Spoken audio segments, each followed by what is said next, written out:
سورۃ الکوثر مکی ہے، یعنی ہجرت سے پہلے اس کا نزول ہوا۔ اس میں 3 آیتیں ہیں۔ اگر سورتوں میں الفاظ کو دیکھا جائے، حروف کو دیکھا جائے، تو حروف کے اعتبار سے یہ قرآن پاک کی سب سے مختصر سورت ہے، لیکن معانی کو دیکھا جائے تو یہ تو علم کا ایک سمندر ہے۔ بسم اللہ الرحمن الرحیم، اللہ کے نام سے شروع جو بہت زیادہ مہربان نہایت رحم کرنے والا۔ اس سورت کا ترجمہ سننے سے پہلے اس کا شان نزول سماعت کیجیے۔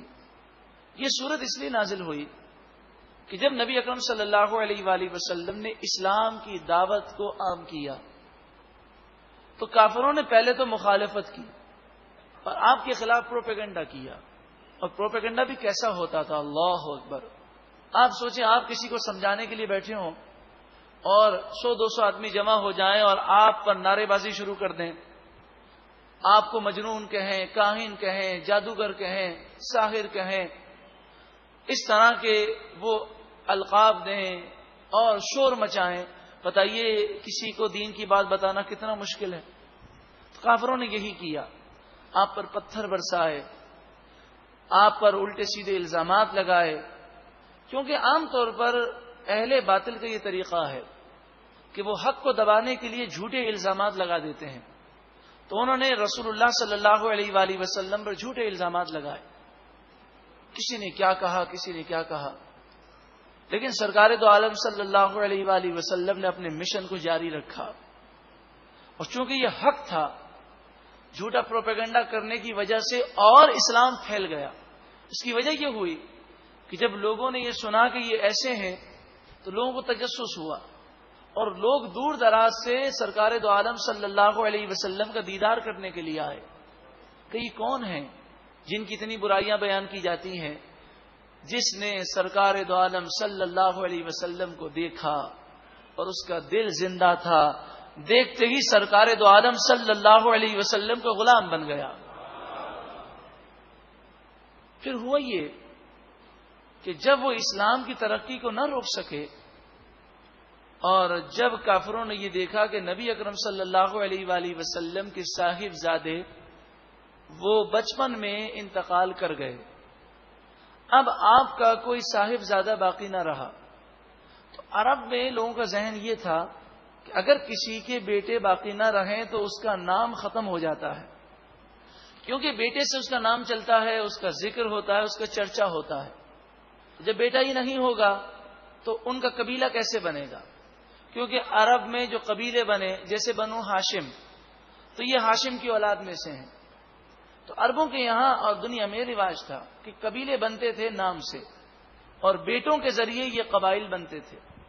تو انہوں نے کہا کہ ان کا اب نام لینے والا کوئی باقی نہ رہے گا، نعوذ باللہ من ذالک۔ جب ان کا کوئی نام لینے والا باقی نہ رہے گا تو یہ اسلام بھی باقی نہ رہے گا۔ اس طرح یہ ایک دوسرے کو دلاسا دینے لگے اور کہنے لگے فکر مت کرو، یہ ایک وقتی تحریک ہے، ختم ہو جائے گی۔ تو اس پر یہ آیت کریمہ اور یہ سورہ مبارکہ نازل ہوئی کہ ان کا جو دشمن ہے وہی ہر خیر سے محروم رہے گا۔ نبی اکرم صلی اللہ علیہ وسلم کا ذکر تو آسمانوں میں ہو رہا ہے، زمینوں میں ہو رہا ہے، قبر میں سرکار دو عالم صلی اللہ علیہ وسلم کا دیدار کرایا جائے گا، وہاں سوال ہوگا۔ قیامت میں مقام محمود پر جب سرکار دو عالم صلی اللہ علیہ وسلم جلوہ افروز ہوں گے تو سب حضور کی تعریفیں اور توصیف بیان کریں گے۔ ان کے ذکر کو مٹانے والا مٹ جائے گا، ان کا ذکر نہ مٹے گا۔ بسم اللہ الرحمن الرحیم، اللہ کے نام سے شروع جو بہت زیادہ مہربان نہایت رحم کرنے والا۔ انا اعطیناک الکوثر، بے شک ہم نے آپ کو کوثر عطا فرمائی۔ کوثر سے مراد حوض کوثر بھی ہے۔ یہ وہ حوض ہے کہ جس کے کنارے پر اتنے پیالے ہوں گے، چاندی اور سونے کے بنے ہوئے جنتی اتنے پیالے ہوں گے کہ ہزاروں لاکھوں لوگ آ کر حوض کوثر سے جام کوثر پئیں گے، مگر کسی کو انتظار نہیں کرنا پڑے گا. اتنے پیالے ہوں گے یہاں پر. لیکن بعض خوش نصیب تو وہ بھی ہوں گے کہ جنہیں خود سرکار دو عالم صلی اللہ علیہ وسلم اپنے دستے مبارک سے جام کوثر پلائیں گے.